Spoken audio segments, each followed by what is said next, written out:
Very excited to talk about an upcoming technology summit going to take place in Dallas, Texas, April 12th, 13th, and 14th. We've got an incredible technology to roll out in mobile apps and gamification.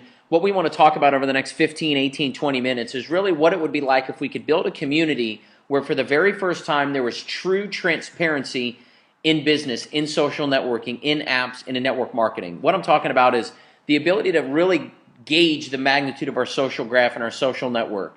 You see, for the last 15 years as consumers, we've all been participating in something we didn't even know we were in, which is this idea of eyeball acquisition. Maybe you've heard this, but eyeball acquisition has been going on since the 90s in the shift of trillions, where traditional media companies, news and print and radio and television, there's been 4 or 5 families that have owned access to kind of the information highway.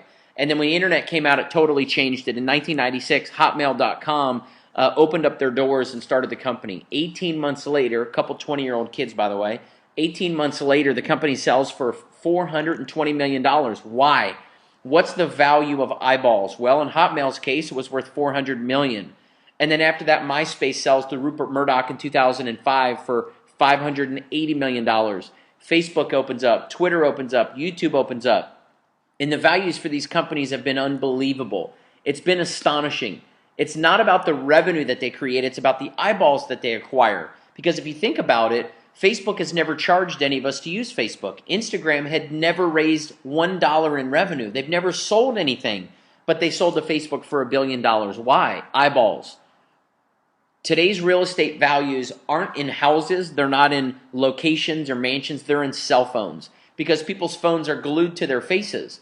There's an app in San Diego called Mogul. It's a restaurant app where this guy, John Carter, who's an advisor to our firm and a partner of ours, he launched basically a gamified version of eating out. So you go spend $200 at a sushi restaurant, you use your Mogul account on your mobile phone, on your app, and you get 10% back. 10% back on all your purchases. So they've got a gamified eating out app. How do people find out about that app? They hear from it. They hear from their friends about it. That's how it works. So as you watch the world change right in front of your eyes, don't take my word for it. Take the world's word for it. Every magazine in the world right now, if you've been to an airport lately or been to a gas station, no matter where you see magazines, they're all talking about mobile. I've got a stack of them in front of me with Time Magazine's Man of the Year last year with none other than Mark Zuckerberg. Whether it's Entrepreneur or TechCrunch or Fortune or Time Magazine, all of them are all talking about mobile and this current credibility. It's not about industries that are 10 and 20 and 30 years old operating on those old rules and running those old plays. It's about the new currency, the new credibility. It's about the new way of doing business. So if you think about how these companies get driven, they get built by us. How did you find out about Instagram? Instagram as a company doesn't take pictures itself and post them. You've never watched a YouTube video. The content's created by us. I hope that makes sense. Words with Friends is a platform where I can engage with my friends. So in order for me to engage with my friends, don't I have to invite them? So naturally, the gamified behavior in all these apps and all these games and all these social networks inherently built in is for us to want to connect with our peers, us to want to connect with our friends. So how do we connect with them? If they're not on Instagram, if they're not on Pinterest, if they're not a YouTube fan, if they're not on Instagram, we have to invite them. Most of them, when they get started, Pinterest was for sure, Facebook was, Gmail was, invitation only. Heck, at Facebook, you had to have a specific email address to even get an invitation. You had to have a Harvard.edu email address to even get in their deal. And then once they get out of the gates, Instagram got 1 million downloads in their first 30 days, 100 million in 18 months, and then sold the company for $1 billion. So a lot of people think this is a trend. A lot of people think this is like a cool thing. It's not a trend. It's a way that we live our lives. You know, smartphones are an indispensable part to the way that we live. It doesn't matter if you live in San Diego, Tokyo, Mexico City, or Moscow, or Zimbabwe for that matter. Everywhere in the world, people have their lives have been transformed by the consumer behavior that the cell phones have driven. They help navigate our world. They help connect people. People use our cell phones as a way to shop. People use their cell phones as a way to manage their investments, as a way to manage their bank accounts. People use cell phones in these mobile apps through health and fitness apps, whether it's like a MyFitnessPal where they track their calories, they track their walks, their runs. Nike's got an app out where people can measure the distance, their rate, their pace, their time. There's a mobile app for everything. You've heard that line used for a couple of years, but today it's true. There's over 1 million mobile apps out there, and it's not a domestic U.S. conversation. We're talking about a global movement. To give you an idea, there's more mobile phones in China than computers in the world. If you look at the United States, there's 103% mobile phone penetration. That means there's more phones than people. Europe, 120% of Europe has a mobile phone. Is that the craziest thing you've ever heard or what? You start looking at Asia, 74% of all of Asia has a cell phone. You know what that tells you? There's billions of people with a cell phone just in Asia. We're fishing in a very large stock pond, and the fish are hungry. And one of the unique things about this movement or this story is it's so funny that venture capital dollars are just pouring into this space where every time you turn around, there's another company going public for $100 million or another company being purchased for $250 million. Or another mobile app that just launched 4 months later, they got 30 million downloads. To give you an idea of how fast it's growing, Angry Birds' last app got 50 million downloads in 35 days. 35 days, 50 million downloads. The audience build in this conversation is so freaking big, it's like nothing we've ever seen before. And the reason is because there's an app for everything. Today's value is in the eyeballs. And if you think about it, grab your cell phone right now. I actually have a white iPhone 4S. It's the same phone that's on the screen right now. And half the apps that are on the screen, I have in my phone. I've got an Angry Birds app. I have Voxer on my phone. I have Pinterest.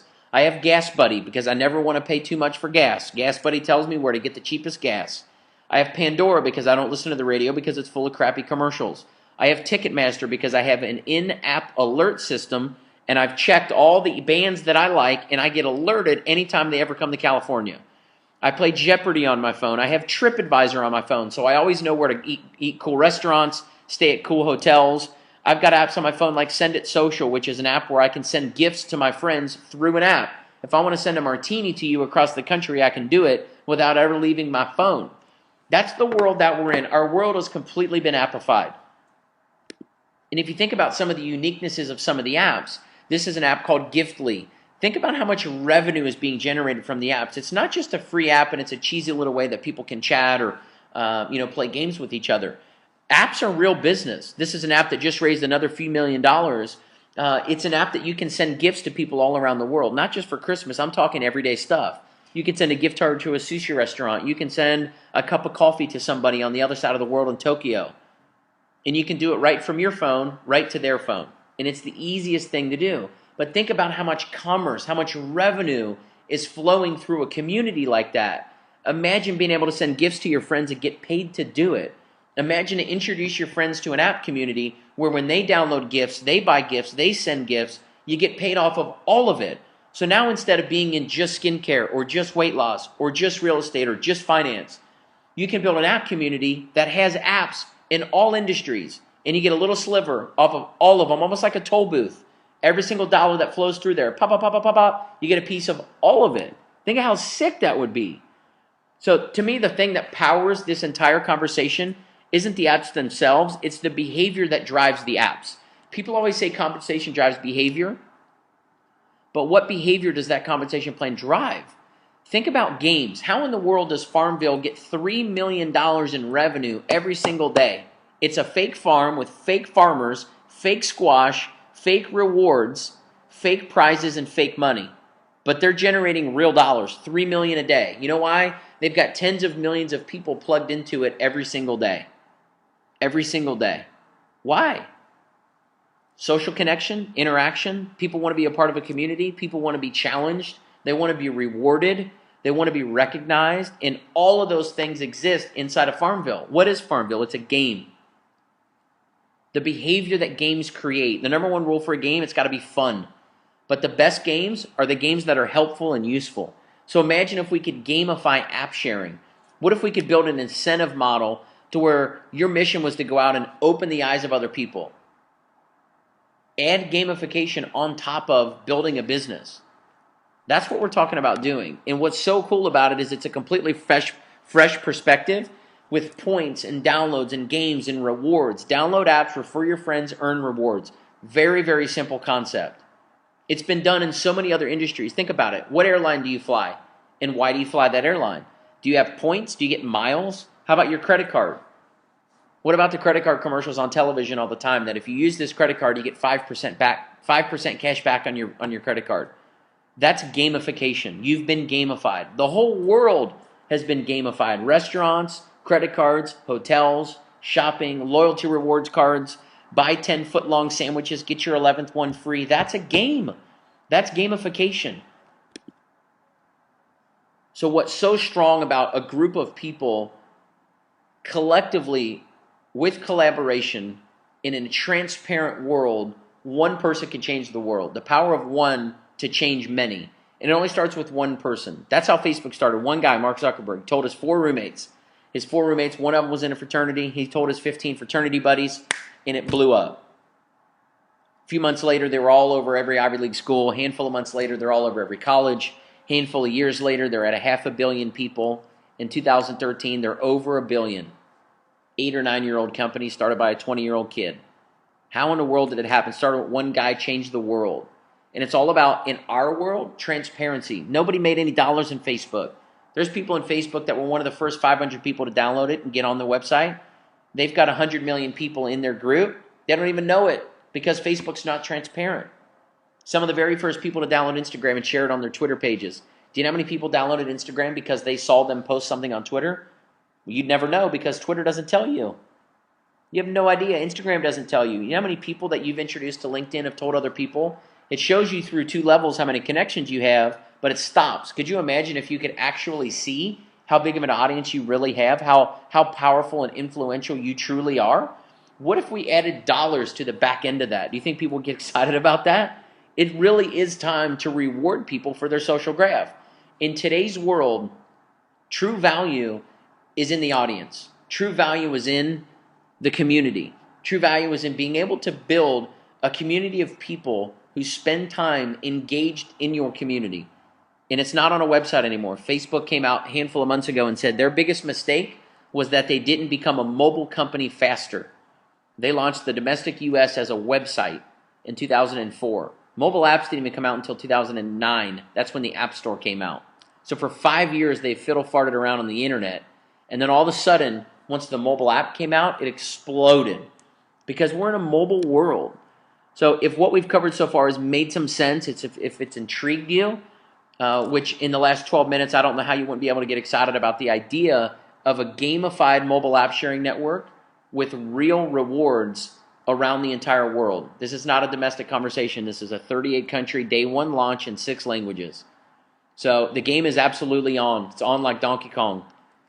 Get your butt to Dallas. Dallas, April 12th, 13th, 14th. The very first phase of this app is going to be on people's phones at the event. We're super excited.